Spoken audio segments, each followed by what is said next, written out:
నాతో పాటు ముఖ్య అతిథులుగా పాల్గొన్న ఐటీ అండ్ ఇండస్ట్రీస్ మినిస్టర్ మిత్రులు శ్రీధర్ బాబు గారు, కార్యక్రమంలో పాల్గొన్న రెవెన్యూ శాఖ మంత్రివర్యులు పొంగులేటి శ్రీనివాస్ రెడ్డి గారు, హైదరాబాద్ నగర ప్రథమ పౌరురాలు గద్వాల విజయలక్ష్మి గారు, హైదరాబాద్ మేయర్ గారు, రాజ్యసభ సభ్యులు, లోక్సభ సభ్యులు, శాసనమండలి సభ్యులు, శాసన సభ్యులు, కార్పొరేషన్ చైర్మన్లు, ఎంఐఎంకు సంబంధించిన ప్రజాప్రతినిధులు, రేపటి భవిష్యత్తుకు పునాదులేసే మా యువ మిత్రులందరికీ కూడా నమస్కారాలు, అభినందనలు. ఇది ఒక మంచి కార్యక్రమం. ఈరోజు ఇక్కడున్న మా తమ్ముళ్ళు, మా చెల్లెళ్ళు రేపు తెలంగాణ రాష్ట్ర పునర్నిర్మాణంలో తెలంగాణ రాష్ట్రం యొక్క ఆర్థిక వ్యవస్థ 2034కు $1 ట్రిలియన్ ఎకానమీ, 2047కి $3 ట్రిలియన్ ఎకానమీగా ఈ రాష్ట్రం అభివృద్ధి చెందాలి. ఈనాడు దేశంలో 2.5% జనాభా ఉన్న మనము 5% జీడిపిని ఇస్తున్నాం ఈ దేశానికి. రాబోయే రోజుల్లో ఈ 5%ని 10%కి పెంచే విధంగా తెలంగాణ రాష్ట్రాన్ని అభివృద్ధి పదం వైపు నడిపించాలని, ముఖ్యంగా ఈ రాష్ట్రాన్ని అభివృద్ధి పదం వైపు నడిపించాలి అంటే చదువుతో పాటు ఈ విద్యార్థులకు సాంకేతిక నైపుణ్యాన్ని నేర్పించాలి అనేదే తెలంగాణ రాష్ట్ర ప్రభుత్వం యొక్క లక్ష్యం.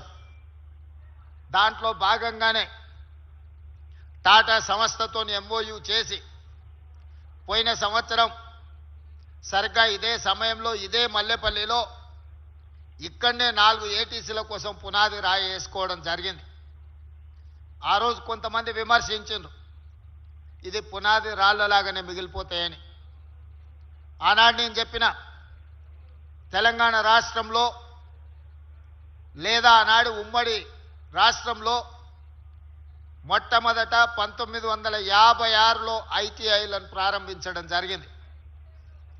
ఇండస్ట్రియల్ ట్రైనింగ్ ఇన్స్టిట్యూట్ ఉమ్మడి ఆంధ్రప్రదేశ్లో మొట్టమొదటిది 1956లో ప్రారంభించారు.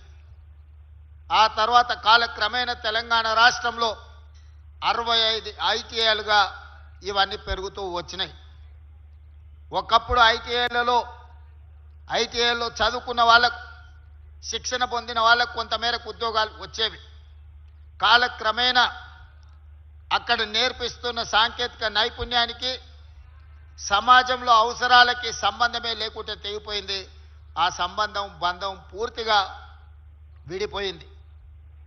ఏ రోజు ఉమ్మడి రాష్ట్రంలో కానీ ప్రత్యేక తెలంగాణ రాష్ట్రంలో 10 సంవత్సరాలు ఈ గ్రామీణ ప్రాంతాలలో, ముఖ్యంగా తండాలలో, గూడాలలో, మారుమూల పల్లెల్లో ఉన్న పేద రైతులు, కార్మికుల యొక్క పిల్లలు పెద్ద ఉన్నత చదువులు చదువుకోకపోయినా సాంకేతిక శిక్షణ పొంది సాంకేతిక నైపుణ్యాన్ని సాధిస్తే ఆ కుటుంబాలు ఆర్థికంగా నిలదొక్కుని భవిష్యత్తులో బాగుపడడానికి అవకాశం ఉండే. కానీ తెలంగాణ రాష్ట్రంలో ఏ ఒక్కరోజు కూడా ఆనాటి పాలకులు ఈ దిశగా ఆలోచన చేయలే. నేను, మా మిత్రులు శ్రీధర్ బాబు గారు తెలంగాణ రాష్ట్ర పెట్టుబడులను ఆకర్షించడానికి దావోస్కి వెళ్ళినప్పుడు టాటా సంస్థల చైర్మన్ కలవడం జరిగింది. వారితో చర్చించినప్పుడు టాటా ఆటోమొబైల్ ఇండస్ట్రీలో ఎన్నో ఉద్యోగ ఉపాధి అవకాశాలు ఖాళీలు ఉన్నాయి, ఎక్కడ విద్యార్థులు దొరకడం లేదు, మేము ఉద్యోగాలు ఇస్తామన్నా ఆ శిక్షణ ఉన్న వాళ్ళు ఈ దేశంలో, ఈ రాష్ట్రంలో లేరు అని చెప్పి వారు నా దృష్టికి తీసుకురావడం జరిగింది. అప్పుడు వారితో మాట్లాడి ఇమ్మీడియట్గా ఆనాటి అధికారులతో మాట్లాడి ఈ ఐటీఐలు నిర్వీర్యం అయిపోయినాయి కదా, ఈ ఐటీఐలను పునరుద్ధరించాలంటే మనం ఏం చేయాలి అని ఆలోచన చేసి మిత్రుడు శ్రీధర్ బాబు గారు సూచన తీసుకొని ఉప ముఖ్యమంత్రి వర్యులు బట్టి విక్రమార్క గారితో మాట్లాడి ఈ ఐటీఐలను అడ్వాన్స్డ్ టెక్నాలజీ సెంటర్స్గా, ఈరోజు నిజాన్ని మీరు కళ్ళతో చూసినారు, నిజాం మీ కళ్ళతో చూసిందే మీ నమ్మకం. ఆనాడు మేము చెప్పినప్పుడు చాలామంది అనుమానాలు వ్యక్తం చేసి వేదిక మీద ఉన్న వాళ్ళు మంత్రులే కాదు ఇక్కడికి వచ్చిన అధికారులు కూడా ఈరోజు ఈ మల్లెపల్లిలో ప్రారంభించిన 4 ఏటీసీలు ఈరోజు ఎంత అద్భుతంగా ఉన్నాయో పెద్ద పెద్ద కార్పొరేట్ కంపెనీలో కూడా వాళ్ళ కాలేజీలో వాళ్ళ ఇన్స్టిట్యూట్స్లో లేని ఎక్విప్మెంట్ ఈరోజు ఇక్కడికి వచ్చింది. దీనికి కారణం ఈ 65 ఏటీసీలలో 2400 కోట్ల రూపాయల పెట్టుబడి ఖర్చు అయింది. ఈ 2400 కోట్లు ప్రభుత్వం ఏమైనా ఖర్చు పెట్టిందని మీరు అనుకుంటున్నారేమో. లేదు, ప్రభుత్వం ఖర్చు పెట్టింది కేవలం 300 కోట్ల రూపాయలు మాత్రమే. టాటా సంస్థతో నేను మిత్రుడు శ్రీధర్ బాబు మాట్లాడి 2100 కోట్ల రూపాయలు టాటా సంస్థతో ఈరోజు ఖర్చు పెట్టించి తెలంగాణ రాష్ట్రం నలుమూలల ఈ నిరుద్యోగ యువత కోసం శిక్షణ ఇవ్వడానికి టాటా సంస్థను ఒప్పించి వాళ్ళ సొంత డబ్బులు 2100 కోట్ల రూపాయలు సంవత్సరం తిరిగే లోపల ఈరోజు ఖర్చు పెట్టించి 65 అడ్వాన్స్ టెక్నాలజీ సెంటర్లు తెలంగాణ రాష్ట్రం నలుమూలల ఈరోజు సాధ్యమైంది. సంకల్పం ఉంటే సాధ్యం కానిది ఏంది లేదు, పట్టుదల ఉంటే సాధించలేనిది ఏమీ లేదు. మన దగ్గర డబ్బులు ఉన్నాయా లేవా అనే కంటే మన దగ్గర ఆలోచన ఉందా లేదా, ఆ ఆలోచనలో చిత్తశుద్ధి ఉందా లేదా అనే దాన్ని బట్టి మన నిర్ణయాలు మన పరిపాలన ముందుకు సాగుతుంది. మా చిత్తశుద్ధికి మా పరిపాలనకు ఉదాహరణనే ఈరోజు ప్రారంభించుకున్న 65 అడ్వాన్స్డ్ టెక్నాలజీ సెంటర్స్ అని చెప్పి నేను ఈరోజు వేదిక మీద నుంచి చెప్పదలుచుకున్నాను. దాదాపుగా ఈ ఒక్కొక్క ఏటీసీలో 170-180 మంది 200 మంది చేరుతున్నారు.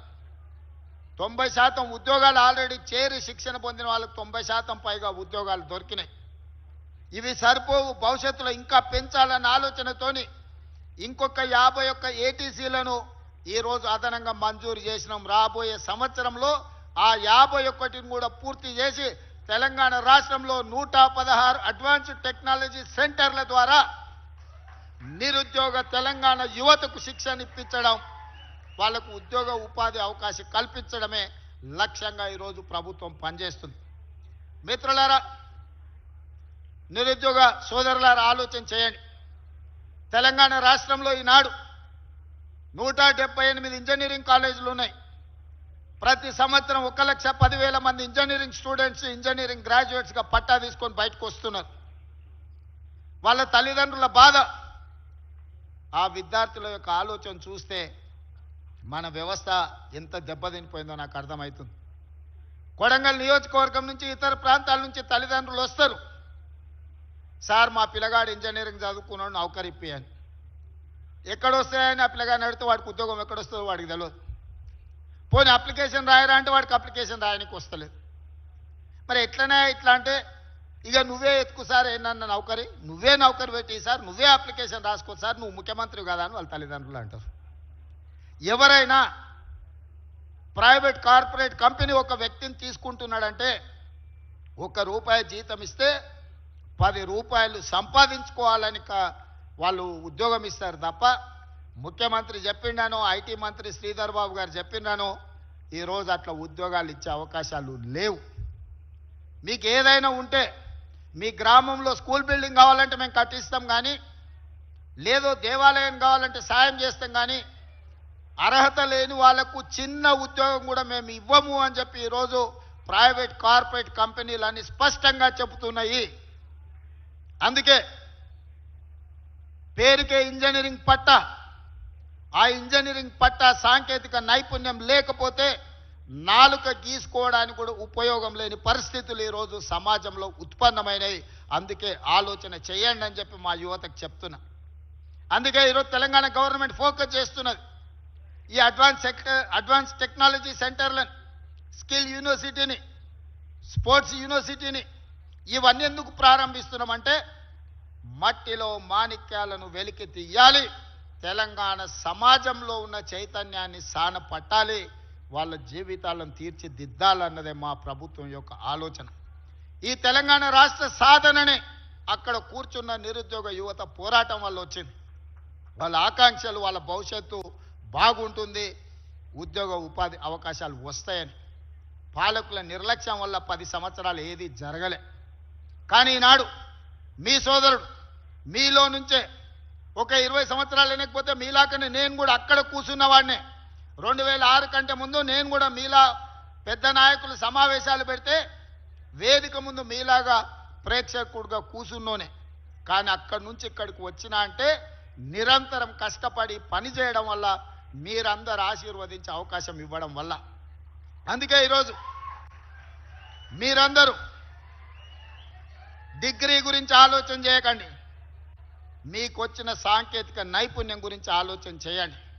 ఇవాళ నేను మాట ఇస్తున్నా మీకు, నేను south Korea, Japan, Taiwan, Germany లాంటి దేశాలు చాలా వాటితో మాట్లాడినా, రష్యా లాంటి దేశాలతో మాట్లాడినాం, వెళ్ళి చూసి వచ్చినాం. లక్షలాది ఉద్యోగ ఉపాధి అవకాశాలు ఉన్నాయి. అమెరికా ఒక్కటే కాదు, విదేశీ ఉద్యోగాలు. అమెరికాకి వెళ్ళాలంటే ఇంజనీరింగ్లో ఐటీ చదువుకొని ఉండాలని గతంలో మనకున్న పరిస్థితి. ఇవాళ ఇంజనీరింగ్ చదువుకోకపోతే, ఐటీ రాకపోతే ఉద్యోగమే రాదు అన్న ఒక అపోహలలో మనం బతుకుతున్నాం. అది తప్పు. టామ్కామ్ అని మన రాష్ట్ర ప్రభుత్వం నుంచి ఒక సంస్థను ఏర్పాటు చేసి జపాన్కి పంపిస్తే, నేను జపాన్ పర్యటన పోయినప్పుడు పిల్లలు వచ్చి కలిసిరు. ఏమయ్య మీరు ఇక్కడ ఉన్నారంటే, మీ ప్రభుత్వం మమ్మల్ని ఇక్కడికి పంపించింది సార్, నేను 3 లక్షల రూపాయల జీతంతో జపాన్లో ఉద్యోగం చేస్తున్నా సార్ అని చెప్పిండు. 40 మంది వచ్చి కలిసిరు. నాకు చాలా సంతోషమైంది. దేశంలో మన ఊరి పిల్లలు, మన పిల్లలు, మన ప్రభుత్వం పంపిస్తే జపాన్లో కూడా ఉద్యోగాలు సాధించిందని.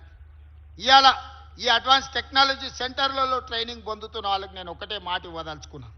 పని నేర్చుకోండి, ఫోకస్ పెట్టండి. Germany, Japan, south Korea, China లాంటి దేశాలు కూడా మన ముందు మొక్కరిల్లే రోజు వస్తుంది. ఇవాళ అమెరికా ఎట్లయితే మన ముందు మొక్కరిల్లిందో, రేపు మీ సాంకేతిక నైపుణ్యంతో మీ విదేశాలలో బాగా బ్రతకాలన్న మీ కళలు సాకారం అవ్వడానికి అవకాశం ఉంది. ఇంతకుముందు మిత్రుడు పొన్నం ప్రభాకర్ గారు ఒక మాట చెప్పారు. ప్రభుత్వానికి గతంలో ఇందిరాగాంధీ ఉన్నప్పుడు అగ్రికల్చర్ సీలింగ్ యాక్ట్ తీసుకొచ్చి వేలాది ఎకరాలు, లక్షలాది ఎకరాలు జమీందారుల దగ్గర ఉంటే ఆ భూములు తీసుకొని పేదలకు పంచిపెట్టారు. ఆనాడు ప్రభుత్వం దగ్గర ఆస్తులు ఉన్నప్పుడు ఇండ్ల పట్టాలు ఇచ్చిండ్రు, ఇండ్లు ఇచ్చిండ్రు, వ్యవసాయానికి భూములు ఇచ్చిండ్రు. ఇవాళ ప్రభుత్వం దగ్గర పంచడానికి భూములు లేవు. ప్రభుత్వం దగ్గర ప్రభుత్వ కార్యాలయాలు కట్టడానికి భూమి లేదు.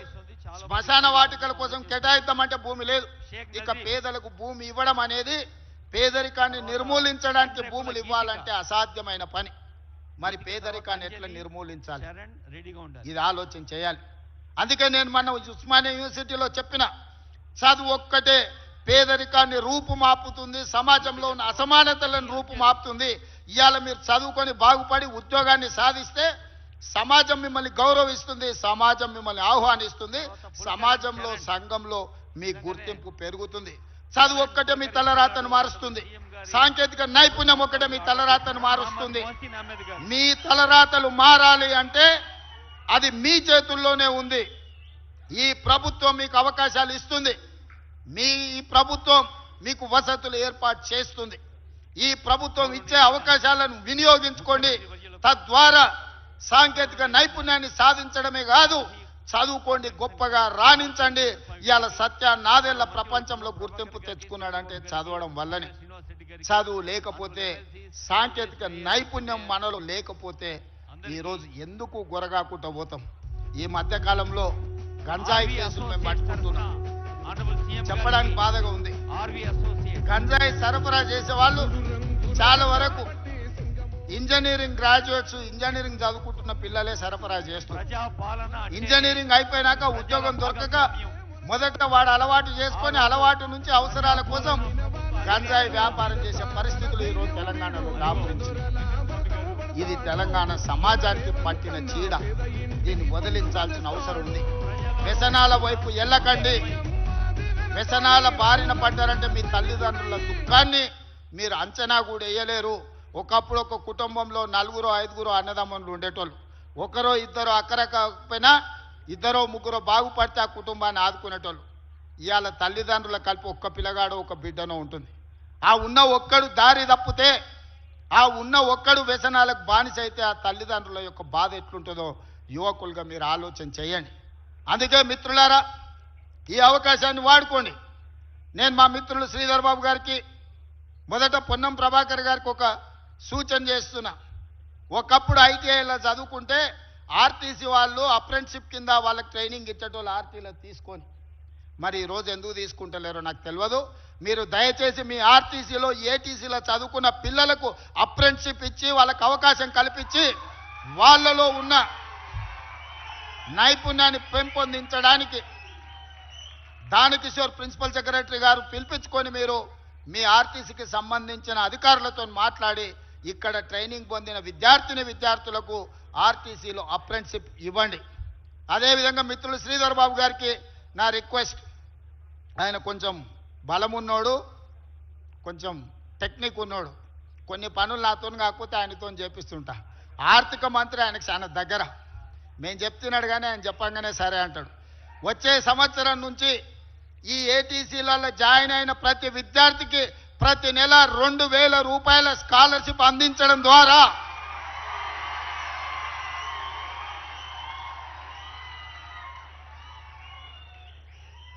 ఏటీసీలో ఏ గ్రామీణ ప్రాంతాలకు సంబంధించిన పట్టణంలో పేదలకు సంబంధించిన పిల్లలు ఈ అడ్వాన్స్డ్ టెక్నాలజీ సెంటర్లలో జాయిన్ అవుతారో ప్రతి నెల 2,000 రూపాయలు వాళ్ళకి స్టైపెండ్ కింద ఇప్పించండి. ఆ పిల్లలకు దొవ్వ ఖర్చులకు ఉండడానికి ఖర్చులకు వెళ్తాయి, ఆ పిల్లలు చదువుకుంటారు. ఆ ప్రోత్సాహం ఇవ్వాల్సిన బాధ్యత మన రాష్ట్ర ప్రభుత్వాన్ని. ఎక్కడెక్కడో ఖర్చు పెడుతున్నాం, కానీ ఇది భవిష్యత్ పెట్టుబడి, ఇది సంక్షేమ పథకం కాదు, ఇది భవిష్యత్తుకు పెట్టుబడి. మీరు ఎట్లయినా ఆర్థిక మంత్రి గారిని ఒప్పించి ప్రతి నెల ఏటీసీలో చేరే ప్రతి విద్యార్థికి వచ్చే అకాడమిక్ ఇయర్లో 2,000 రూపాయలు ప్రతి విద్యార్థికి ఇచ్చేటట్టుగా మీరు నాకు మద్దతుగా మీరే ముందుండి దీన్ని పరిష్కరించాల్సిందిగా మీకు విజ్ఞప్తి చేస్తున్నా. మిత్రులారా, అన్ని అవకాశాలు ఇస్తుంది ప్రభుత్వం, కానీ మీరు బాగుపడాలి, మీరు నేర్చుకోండి. మీకేం కావాలనో ఈ ప్రభుత్వం చేస్తుంది. మీ సోదరుడు ఈరోజు తెలంగాణ రాష్ట్రానికి ముఖ్యమంత్రి ఉన్నాడు. మీ ఆలోచనలు, మీ అవకాశాలను దృష్టిలో పెట్టుకొని మీ భవిష్యత్తు కోసం ప్రణాళికలు వేస్తాం. స్కిల్స్ యూనివర్సిటీ అయినా, యంగ్ ఇండియా స్పోర్ట్స్ యూనివర్సిటీ అయినా, లేకపోతే young India integrated residential schools అయినా, అడ్వాన్స్ టెక్నాలజీ సెంటర్స్ అయినా, ఇవన్నీ కూడా మీ భవిష్యత్తు కోసం, తెలంగాణ పునర్నిర్మాణం కోసం ఈనాడు రాష్ట్ర ప్రభుత్వం నిర్ణయాలు తీసుకున్నది. దీన్ని సద్వినియోగం చేసుకోండి. భవిష్యత్తుకి వారధులుగా అవుతారు. జపాన్తో కూడా మనం ఒప్పందం చేసుకున్నాం. జపనీస్ లాంగ్వేజ్ నేర్పడానికి ఈనాడు జపాన్ నుంచి మన టీచర్స్ వస్తారు. ఇక్కడ పిల్లలు జర్మన్ లాంగ్వేజ్ నేర్చుకోవాలన్నా, జపనీస్ లాంగ్వేజ్ నేర్చుకోవాలన్నా, ఇతర దేశాలకు సంబంధించిన ఉద్యోగ రష్యాలో ఇప్పుడు 30,000 ఉద్యోగ అవకాశ ఖాళీలు ఈరోజు మనల్ని అడుగుతారు. రష్యా ఉక్రెయిన్ వార్ వల్ల అక్కడ ఉండే ఇండస్ట్రియల్ ఎస్టేట్స్ ఉద్యోగాలు లేక, అక్కడ వాటిని నిర్వహించే వాళ్ళు లేక ఈరోజు మూతపడుతున్నాయి. 30,000 ఉద్యోగాలు ఇవాళ ఇప్పటికిప్పుడు మేము ఉద్యోగ అవకాశాలు ఇస్తాం పంపించండి అన్నారు. 1,000 మందిని మనం పంపించే పరిస్థితి ఉంది. జపాన్లో అయితే 2 లక్షలు 3 లక్షలు ఎన్ని లక్షల మందిని పంపించినా జపాన్లో 70 ఏళ్ళ పైన పడి 120 ఏళ్ళు ఉన్నోళ్ళు ఉన్నారు. వాడు తండ్రి వ్యాపారం చేస్తా తండ్రికి 100 ఏళ్ళు వచ్చేవరకల్లా కొడుకు 70 ఏళ్ళు వచ్చినాయి. తండ్రి వ్యాపారం కొడుకు తీసుకోలేదు, ఆయన కొత్త వ్యాపారం పెట్టుకున్నాడు. ఇప్పుడు తండ్రి రిటైర్ అయ్యి కొడుకు ఇద్దామంటే కొడుకు అది తీసుకుంటాడు. నాకెందుకని, నేను ఆల్రెడీ లైఫ్లో సెట్ అయిపోయినాను. ఆ 100 సంవత్సరాల తండ్రి నవ యువకుల కోసం చూస్తున్నారు. ఎవరైనా మీ దేశంలో భారతీయులు, ముఖ్యంగా తెలంగాణ యువకులు ఉంటే మా వ్యాపారాలు ఇచ్చి వాళ్ళకి నైపుణ్యాన్ని నేర్పిస్తాం, మీరు జపాన్కి పంపించండి అని చెప్పి ఈరోజు జపాన్లో మనల్ని అడుగుతున్నారు. ఇట్లాంటి అవకాశాలు ఉన్నాయి. అమెరికాకు పోలేకపోతే వచ్చే నష్టం ఏం లేదు. పక్కన జర్మన్, జపాన్, సౌత్ కొరియా లాంటి అభివృద్ధి చెందిన దేశాలు ఉన్నాయి. ఆ దేశంలో ఎవరికి పెద్ద ఇంగ్లీష్ కూడా రాదు, మీకు తెలుసో తెలియదు. ఇంగ్లీష్ వస్తే పెద్ద మేధావి అని కొంతమంది పోజులు కొడుతుంటారు. జర్మన్కి ఏం ఇంగ్లీష్ వచ్చు, జపాన్కి ఏం ఇంగ్లీష్ వచ్చు. చైనా ప్రపంచాన్ని శాసిస్తున్న చైనాలో ఇంగ్లీష్ వచ్చిన వాళ్ళని ఏళ్ళ మీద లెక్క పెట్టవచ్చు. మనిషికి తెలివి ఉండాలి, చిత్తశుద్ధి ఉండాలి, పని చేయాల్సిన కమిట్మెంట్ ఉండాలి, వ్యసనాలకు బానిస కావద్దు, గంతే. ఈ 4 కామన్ సెన్స్ ఉంటే 40-50 వేల నుంచి 4 లక్షల వరకు ప్రతి నెల మీరు సంపాదించుకునే ఉద్యోగ అవకాశాలు వస్తాయి. మనం ఈరోజు వారధిగా తెలంగాణ రాష్ట్ర ప్రభుత్వం మారుతుంది. జర్మనీ, జపాన్, సౌత్ కొరియా లాంటి, తైవాన్ లాంటి దేశాలలో మీరు ఇక్కడ శిక్షణ పొందుతూ ఉద్యోగాలు ఇప్పించే బాధ్యత, మీకు సంబంధించిన పాస్పోర్ట్లు ఇప్పించే బాధ్యత రాష్ట్ర ప్రభుత్వం తీసుకుంటుంది. తొందరలోనే దానికి సంబంధించిన మొత్తం వ్యవస్థను ఏర్పాటు చేస్తాం. ఒక వింగ్నే ఏర్పాటు చేస్తా ప్రభుత్వంలో. మీకు విదేశాలలో ఉద్యోగ ఉపాధి అవకాశాలు కల్పించడానికి మీ పాస్పోర్ట్ నుంచి మీ ప్రతి